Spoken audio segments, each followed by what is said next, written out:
আল্লাহ পাক বলবেন ইন্নাকা লা তাদরি মা আহদাসা বা'দাক, তুমি জানো না হে নবী, তোমার মৃত্যুর পর এই মানুষগুলো, পরবর্তী মানুষগুলো তোমার দিনের মধ্যে কত বেদাত সংযোজন করেছিল।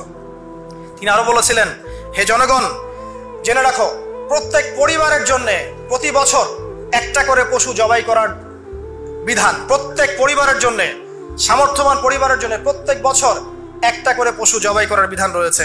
তিনি আরো বললেন, মনে রাখো একজনের অপরাধের শাস্তি আর একজন কখনো পাবে না, আর বাবার দোষে ছেলে কখনো দুষ্ট হবে না, ছেলের দোষে বাবাও কখনো অপরাধী হবে না।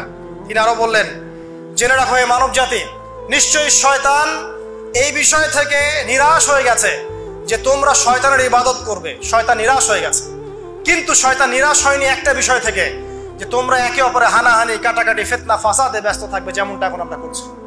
আমরা কিন্তু সরাসরি কখনো শয়তানের ইবাদত করছি না, করছি, কিন্তু মুসলিমরা এখন পরস্পরে হানাহানি, কাটাকাটি, ফাসাদে লিপ্ত আছে। তিনি আরো বললেন যে একজন মুসলিমের জন্য হালাল নয় অন্য মুসলিমের সম্পদ আত্মসাৎ করা, যতক্ষণ না সে স্বেচ্ছায় খুশি মনে তোমাকে সম্পদ প্রদান করে। অতএব তোমরা একে অপরের প্রতি জুলুম করবে না। তিনি আরো বললেন, সাবধান, আমার ইন্তেকালের পরে তোমরা একে অপরের গর্দান উড়িয়ে কাফের হয়ে যেও না।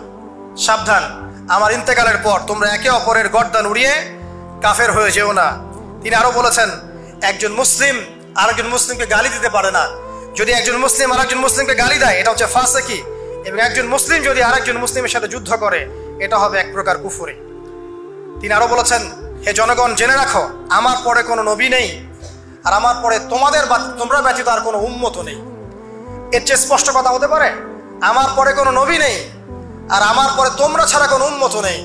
তাহলে আমরা যখন নতুন নতুন নবী বানিয়ে নিচ্ছি, কোন কোন ক্ষেত্রে বলছি একজন ব্যক্তি ছিলেন, সে নিজে ঈসাও ছিল, সে মাহদিও ছিল, সে নবীও ছিল, এবং দিন দিন মানুষ এই খাতায় নাম লিখাচ্ছে।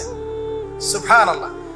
সর্বশেষ তিনি বললেন যে যদি তোমাদের উপরে, হে মানব জাতি জেনে রাখো, যদি তোমাদের উপরে একটা নাক কাটা কালো কুৎসিত কোন আমির বা শাসকও চলে আসেন, এবং সে যদি তোমাদেরকে আল্লাহর রাস্তায়, আল্লাহর কিতাব সুন্নাহ অনুযায়ী পরিচালিত করেন, তোমরা অবশ্যই তার আনুগত্য করবে, তার বিরুদ্ধে বিদ্রোহ করবে না, তার আনুগত্য করবে।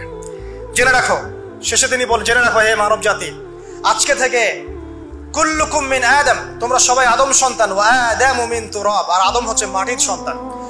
আরবের উপর অনারবের, অনারবের উপর আরবের, সাদার উপর কালোর, কালোর উপর সাদার, লালের উপর কালোর, অথবা কালোর উপর লালের কোনো রকম প্রাধান্য নাই।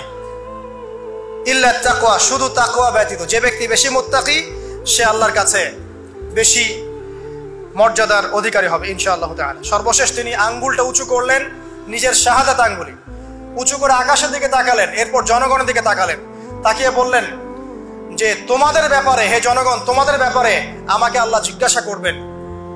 ফামা আনতুম কাইলুন, তোমরা ওই সময় কি বলবে আমার সম্পর্কে? তখন সাহাবীরা বললেন, আমরা বলবো যে আপনি বাল্লাগতা রিসালাতাক, আপনি আপনার রিসালাত পৌঁছে দিয়েছেন, ওয়া জামানাতাক, আপনার আমানত পূর্ণ করেছেন, ওয়া নাসাহতা উম্মাতাক, এবং আপনি আপনার উম্মতকে নসিহত করেছেন। সুবহানাল্লাহ। এরপরে তিনি আকাশের দিকে তাকিয়ে বললেন, আল্লাহুম্মা ফাশহাদ, হে আল্লাহ আপনি সাক্ষী থাকেন। আল্লাহুম্মা ফাশহাদ, হে আল্লাহ আপনি সাক্ষী থাকেন।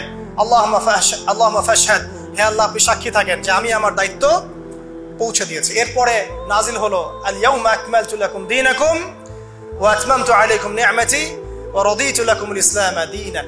এই হলো বিদায় হজ, আজকের এই আরাফার প্রেক্ষাপট। আমরা কতজন এটা নিয়ে চিন্তা করেছি? 1 মিনিট একটু বলে শেষ করি। দেখেন, শেষ ওসিয়ত যেগুলো হয় মানুষের, এটা খুব হৃদয় বিদারক হয় না? বাবা ইন্তেকাল করছেন, সন্তানের জন্য ওসিয়ত করে যাচ্ছেন, মাকে দেখিস, ইত্যাদি ইত্যাদি। হৃদয় বিদারক হয় না? মানুষ সারা জীবন মনে রাখে না? বাট আমরা আমাদের এই ন্যাশন, এই উম্মাহ, নবী সাল্লাল্লাহু আলাইহি ওয়াসাল্লামের উম্মাহ বলে আমরা যারা দাবি করছি, আমাদের মধ্যে বেশিরভাগ মানুষ নবী সাল্লাল্লাহু আলাইহি ওয়াসাল্লামের শেষ এই নসিহতগুলো ভুলে গেছি আমরা।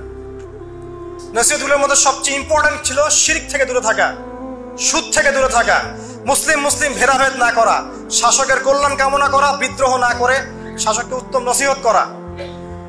এবং আরেকটা হাদিসে তিনি বলেছিলেন 5 ওয়াক্ত সালাত আদায় করবে, সাওম পালন করবে, রমজান মাসে সাধ্যমতো সাদাকা করবে, মুসলিমদের জামাত আঁকড়ে ধরবে, ইনশাআল্লাহ হাসতে হাসতে জান্নাতে প্রবেশ করবে। আও কামা ক্বালা আলাইহিস সালাম। জাহেলি যুগের সমস্ত প্রথা ছেড়ে দেওয়া ছিল আজকের দিনের মূল মর্ম আমরা ছাড়তে পারছি না। সুদ ছেড়ে দেওয়া ছিল মূল মর্ম, ছাড়তে পারছি না। শিরক থেকে বেরোতে পারছি না। বেদাতীদের ব্যাপারে ধমক দেওয়া হয়েছে, বেদাত ছাড়তে পারছি না। খেয়াল করে দেখেন, মুসলিম মুসলিম হানাহানি কাটাকাটি এখনো ছাড়তে পারছি না। ইভেন ধর্মতাত্ত্বিক ভাবেও আমরা বহু দল এবং উপদলে বিভক্ত হয়ে গেছে, কারোর সাথে কারো ঐক্য নাই। সব মিলিয়ে নবী সাল্লাল্লাহু আলাইহি ওয়াসাল্লামের শেষ ওসিয়তগুলো কিতাব এবং সুন্নাহ আঁকড়ে ধরা, এটা আমরা সবাই আঁকড়ে ধরতে পারছি না। আজকের এই দিবসগুলো এই জন্যই আল্লাহ পাক বারবার ফিরিয়ে দেন, যাতে করে এগুলো নিয়ে আলোচনা হয়, আমরা এগুলো জানতে পারি এবং আমল করতে পারি, এই চেতনাগুলো লালন করতে পারি, নিজেরাও শিখি, পরিবারকেও শেখাই, আগামী প্রজন্মকেও শেখাই ইনশাআল্লাহ তাআলা। আশা করছি ইনশাআল্লাহ আমরা যদি নাও পারি, এক সময় এমন একটা প্রজন্ম আসবে যারা নবী সাল্লাল্লাহু আলাইহি ওয়াসাল্লামের উম্মার মতো উম্মাহ হবে ইনশাআল্লাহ। অতএব প্রিয় দিনী ভাইয়েরা, আসুন আজকের দিন জুমার দিন আমরা এই দিনে ইবাদতগুলো বাড়িয়ে দেই, আরাফা, সাওম এবং দোয়া, জিকির আজকারগুলো বাড়িয়ে দেই। একই সাথে আসন্ন কুরবানির প্রস্তুতি গ্রহণ করি এবং আজকের দিনে আরাফার এই দিনে হাজিদের সাথে আমরাও শরীক হয়ে আল্লাহর কাছে বলি যে আল্লাহু আকবার, আল্লাহু আকবার, লা ইলাহা ইল্লাল্লাহ, আল্লাহু আকবার, আল্লাহু আকবার, ওয়ালিল্লাহিল হামদ। এবং নবী করিম সাল্লাল্লাহু আলাইহি ওয়াসাল্লাম রেখে যাওয়া এই যে শেষ বাক্যগুলো, এগুলো সবার কাছে পৌঁছে দেই। যে ব্যক্তি পৌঁছাবে তার উপর আল্লাহ পাক রহম করবে ইনশাআল্লাহ। এবং নিজেরা আমল করার চেষ্টা করি। আল্লাহ পাক আমাদের সবাইকে নবী করিম সাল্লাল্লাহু আলাইহি ওয়াসাল্লামের আদর্শ উম্মাহ হওয়ার তৌফিক এনায়েত করুন, আমিন। আমাদের ব্যক্তি, পরিবার, সমাজ, রাষ্ট্র, শাসক সবাইকে আল্লাহ পাক হেদায়েত দান করুন, আমিন। এবং আমাদের মধ্যে আপোষে যত ইখতিলাফ, ভুল বোঝাবুঝি আছে, এগুলোকে আল্লাহ পাক নিরসন করে দিন, আল্লাহুম্মা আমিন।